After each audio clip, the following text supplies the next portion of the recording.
তুলতে পারলো না, সফল হইতে পারলো না। এই কারণে সফল হইতে পারেন না, বান ভাঙ্গার না কারণে পানি ফুললা মানে এইদিকে ওভার মারে।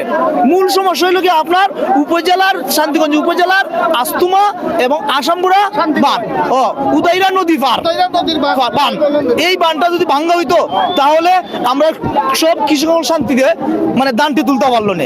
আমি ডিসি মহোদয়কে দৃষ্টি আকর্ষণ করছি এবং প্রশাসনের কাছে আকর্ষণ করছি, আপনারা দত্ত এই বান্দার বাংলায় ব্যবস্থা করো।